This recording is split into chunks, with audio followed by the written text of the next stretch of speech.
We're going live. All right. I can't wait for folks to meet this guest today. I've had the pleasure of working with him when he came to Baltimore. I'm talking about first Black food delivery service. I mean, you got to celebrate that. You got to celebrate that, everyone. You're tuning in to NewB Business Talk. So everyone, come on, tune in. All right. There we go. It's Black History Month. Black History Month. Everyone, Black and Mobile is here with us today. We got David Cabello in the house. David,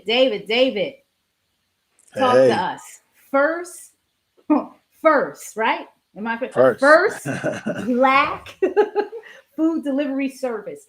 Tell us your story, because you know when you came into Land of Kush and I met you for the first time, or you reached out to us. Just tell us your story. Yeah. Definitely appreciate you for having me on. It's definitely been quite a journey for us. But yeah, my name is David. I'm the owner of Black and Mobile. I started this company in 2019. I actually came up with the idea in 2017 while delivering for some of the top food delivery service in the country. And I said I could do this for myself, but not only could I do it for myself, I can highlight Black-owned restaurants doing it, because these other platforms, they still aren't highlighting Black-owned restaurants the way they need to be highlighted. So I said that I know I can do it and I can do it better. And that's what I did. I put my own app together, website, all powered through Shopify, and we've been growing since. Into like 6 markets. It's just been a journey, ups and downs, but we're still here pushing and learning so much. Did you just want to, when you started out with the food delivery service working, is that just a job that you wanted to do? Like, what was the story behind that? It was something that you were doing, and then you discovered you wanted to start your own food delivery service? Yeah, well, I actually love to deliver food. Like I prior to like me starting, I didn't know about food delivery. Like no one, I didn't know about like all the other food delivery services that existed out there. So when I had found out about it, I was like so intrigued that I can go out and like use my athleticism and go make money and stay in shape and like find new restaurants. Like it was intriguing to me. So at that point, I had no idea of Black and Mobile. I was just doing it to make money, and I loved to do it. I was delivering food, making tips, making good money, and then I remember, um, see, and the backstory is that like I dropped out of college to help Black-owned businesses. So like it was already You planted. dropped The out of seed. college to help Black-owned businesses. Yes, Really? and it wasn't geared towards restaurants either. It was just Black-owned business. I started working at a bookstore. I was shipping books to prison. I was selling holistic stuff. I was educating the community on different like things like CMOS. So that's where it all started. The seeds were planted when I already left college, but then when I came into the food delivery space, that's when I noticed the lack of representation that these Black-owned restaurants have, because I'm going and I'm delivering it, but I'm not picking up food from any Black-owned restaurant. I'm in Center City, Philadelphia, and there aren't really too many Black-owned restaurants. So that's what it kind of made me mad too. I'm like, we're not getting enough exposure. And it doesn't matter if they're Black, if they're white, Asian. It doesn't matter if they're in their 50s. It doesn't matter if they're in their teenage years. Most people cannot name over 10 Black-owned restaurants, and that was an issue for me. So when I came up with the business idea, like I'm like, all right, this could be $1 million business, but let me go do some research about it. And I went to Google. I typed in, how to start a food delivery service, for example. I was watching, some videos, and it was basic information. But what really got me was when I Googled, are there any Black-owned food delivery service that exists, and nothing popped up. Nothing popped up. But then when you go to search it now, after us building for 3 years, we're the only ones that pop up. So I knew when everything I'm seeing now, I knew was going to happen, because I mean, I seen everything in my head at that very moment. When I Googled it and I saw there was nobody there, I knew I was going to create my own way, for not only for myself, but for people to find restaurants, for drivers to find opportunities, for customers to support Black business. We're really trying to create that ecosystem for the Black community, and really for anyone to be able to support the Black community a lot easier. I know when you reached out to Land of Kush, and you probably got to refresh my memory. I just know we got a communication somewhere. I Yeah. don't know, the email or whatever. And when I heard the story, I said, "What? We got to support this? You kidding me?" Because at that time, we were on, and we're still on, all delivery platforms. And you know the Yeah. story, because I was fussing with you about the tablets. I'm like, okay, we've already gone to the consolidated piece where we're consolidating orders and all of that. Yeah.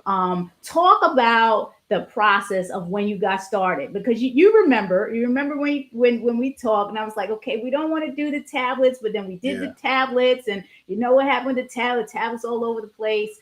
Talk about the process of getting this started until where you are today in the areas you're serving right now.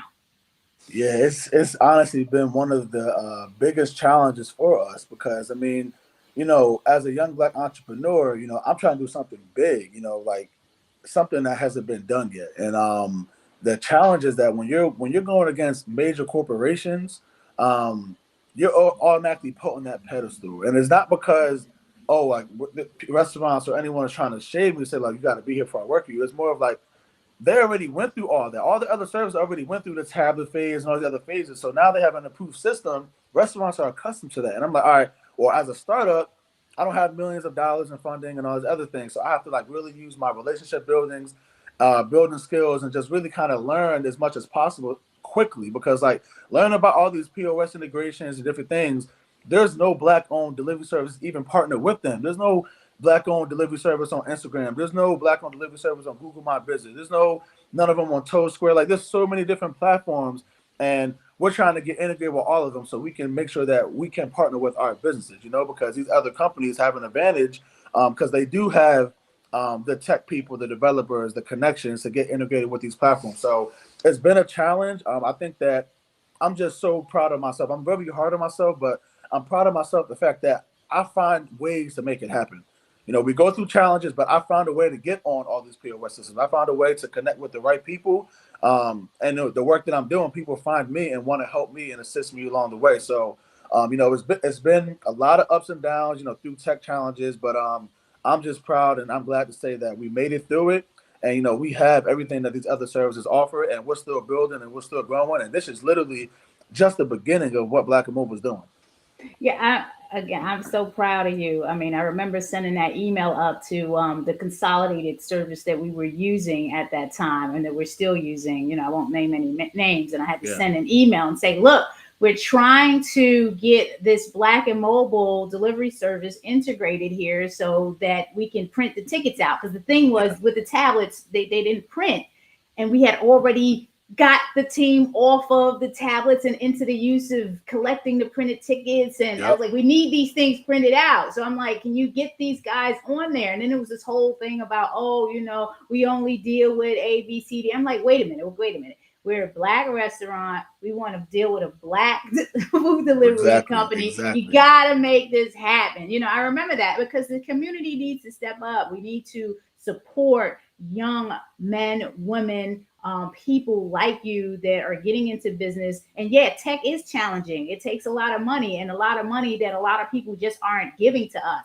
I posted something the other day on my personal page talking about we want people to do business with us, share their money with us. It's not just about charity all the time. Exactly. We want to do business. You know what I'm saying? We built this country. I mean, I think, we should be respected in that regard, where you should want to do business with us. I mean, we got to get over that, not wanting to do business with black business. What regional areas is you're serving now? Because you just launched in Baltimore, because we just talked the other day. Yeah, we're in Baltimore. Okay.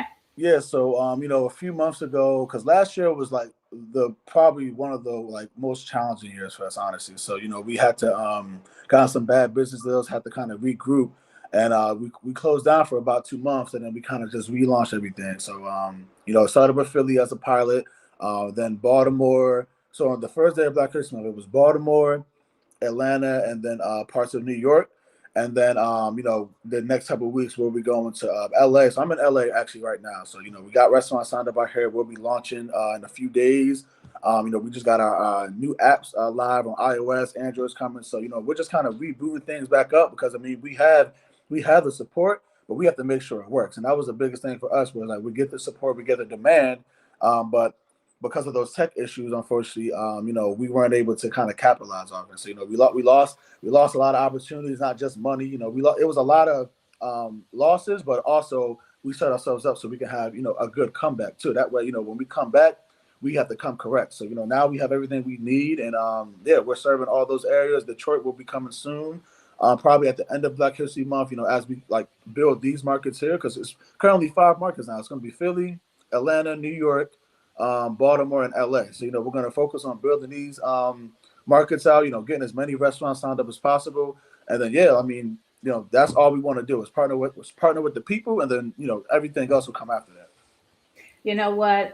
Setback is always a setup for a strong comeback. And we've been in business here down at the Land of Kush for 11 years. So we can tell you all the stories about setbacks and comebacks. Yeah. A I lot can of people. believe it because I'm only 3 years in, so I already know when I look at restaurant industry, I have so much more respect for restaurants now. Like, not that I didn't have it before, but now that I'm in the food delivery space over the last 4 years, 5 years, I'm seeing so many of the challenges you all go through, and I'll be feeling for you. I'm like, this is crazy because, like, I mean, relying on like so many different moving parts and employees and different things. Like, I just have the utmost respect for restaurants and definitely Black restaurant owners because not only are we dealing with everything that a restaurant owner has to go through, but dealing with everything that comes with being Black. So, I just like I have so much respect for restaurant owners because it's really one of the hardest businesses that I've seen, honestly. Yes, yes, it is. And because we as Black businesses know that we should be supporting Black businesses at yours first, especially when we know it's the first and it's services that we're going to use anyway. Those commission fees are high. A lot of businesses Yeah. don't even want to deal with food delivery services because the commission fees and marketing facilitator fees are so high. I mean, we're in a situation now. We're trying to, get everything on the website so we can kind Yep. of reduce those fees. Exactly.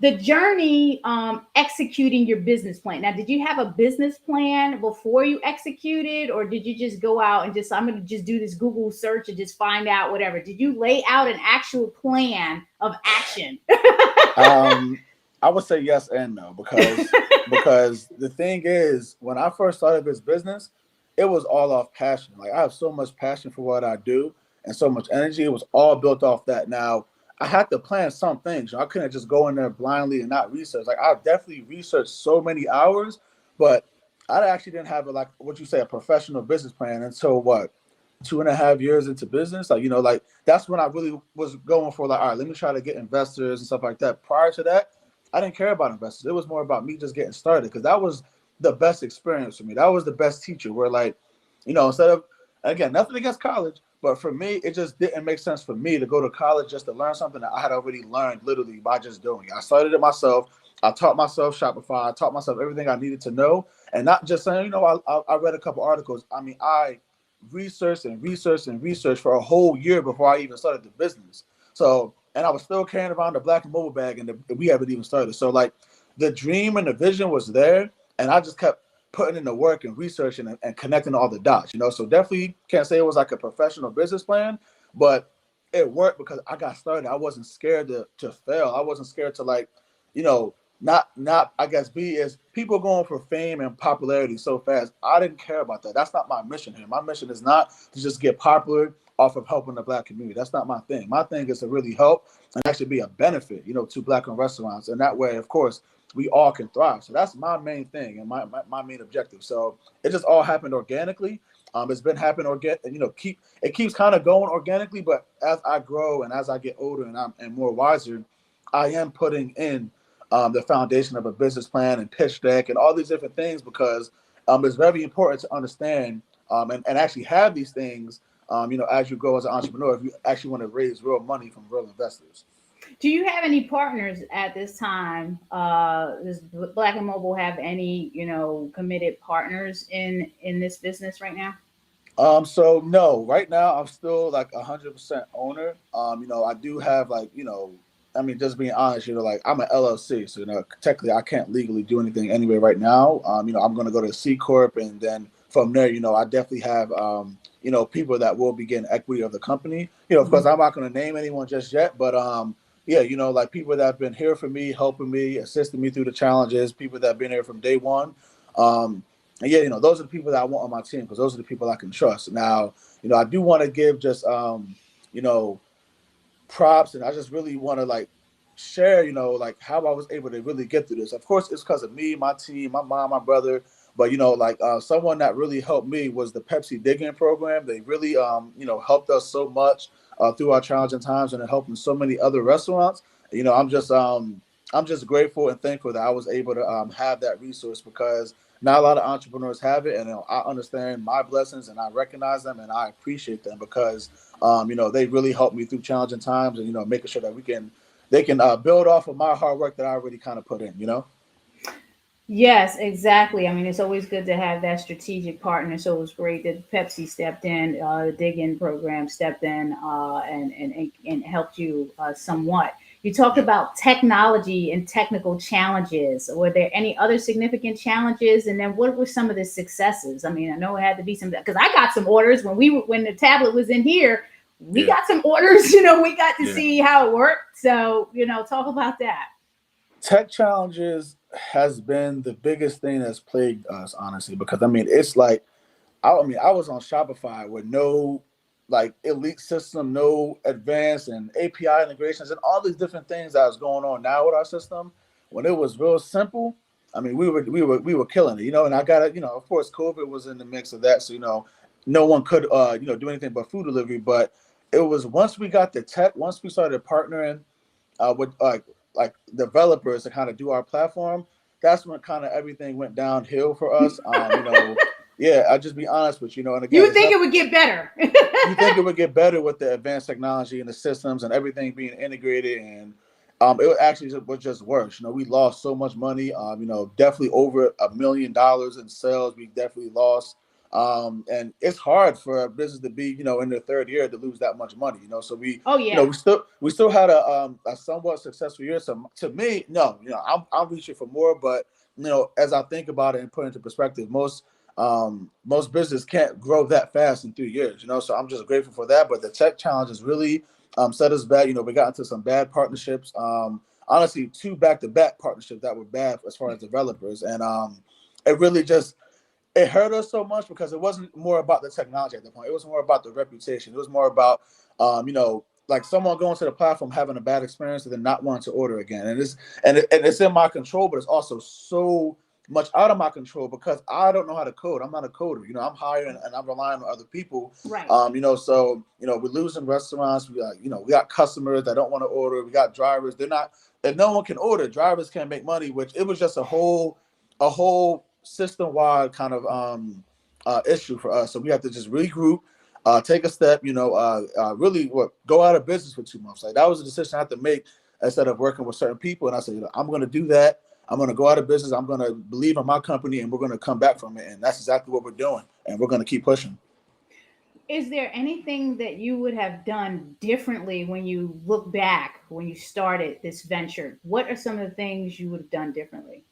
Yeah, I would have kept calling orders in on Shopify. I probably would have did that. That's probably the first thing, because we instead of trying to just upgrade my system so fast, even though it was pros and cons. Like restaurants didn't want to get phone calls from us to accept orders, but it was efficient. It was efficient until we were ready, until we vetted the people that we were going to be working with more. We should have vetted them more instead of just being so, hype and just energetic about like, oh, we have this big idea. So definitely just taking it slower, sticking with a system that works. Like if you got something that's working, don't change it to a new system until you know the new system works too. Like testing the new system out thoroughly. Like we didn't do that. We didn't like go and test it a whole bunch. We were just trying to launch it real quick, and that's when errors happen. So I definitely would change things, but I guess I could say that now as I'm looking back at it. But I'm sure in the future I'm like, you know what, I probably wouldn't change anything because of where I'm going. Like everyone has to go through something, and it taught me so much. But parts of me is like, yeah, I wish I would have changed that. Parts of me are like, I learned so much that and I got blessings out of it that it would be hard to say that. Yeah, and that's the process. You have to learn. So everyone looks at, failure, and it's not really failure. You're actually going through the learning process. That's a prerequisite to success. You cannot Yeah. succeed without the failure and the learning process. So you're doing a great and amazing job to Thank have you. gotten to this point. Thank you. So everything is going to work out. Where do you see the business going in 5 years? So right now, you're live in certain cities. Yeah. What do you see happening in the next 5 years?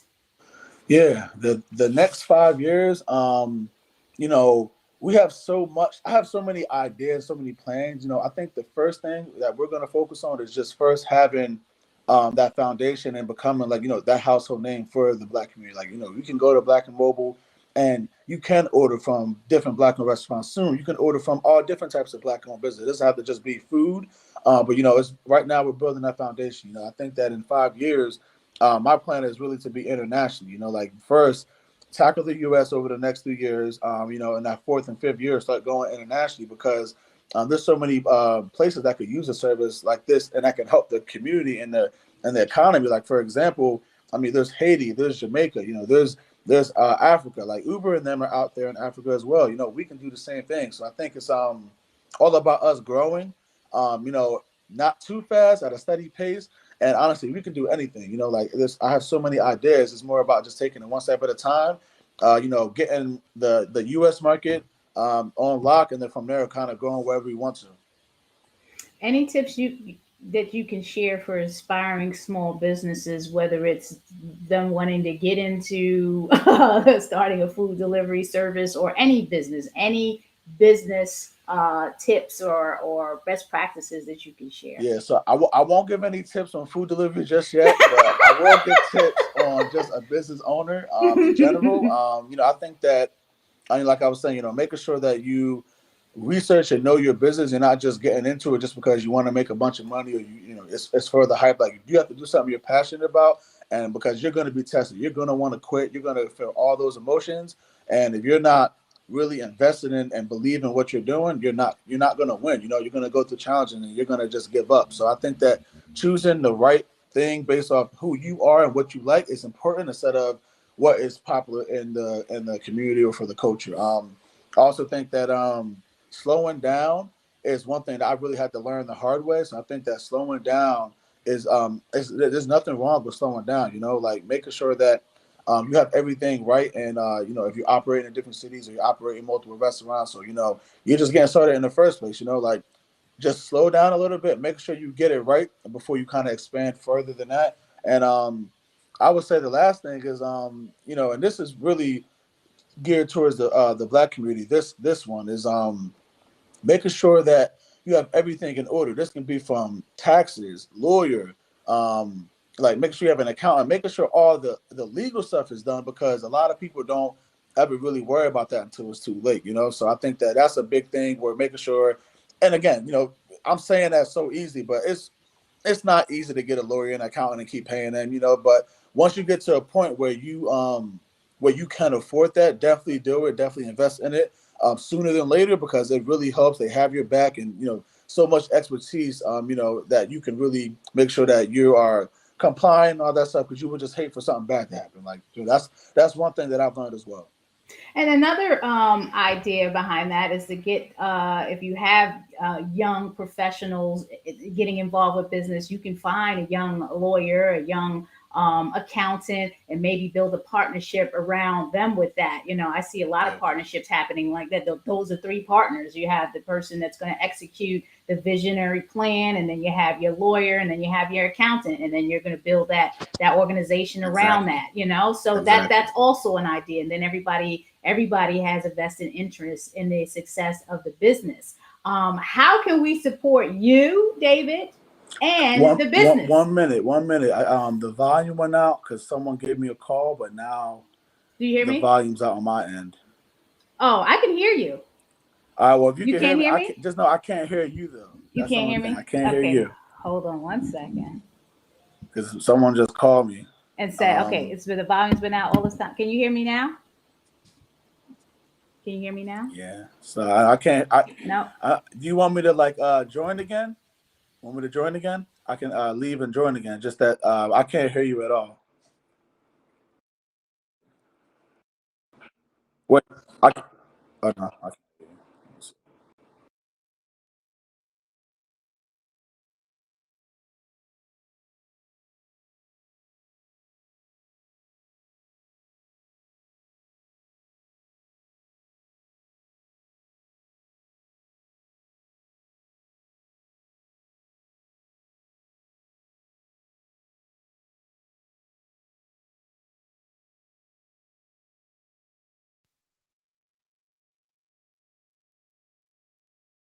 Can you hear me?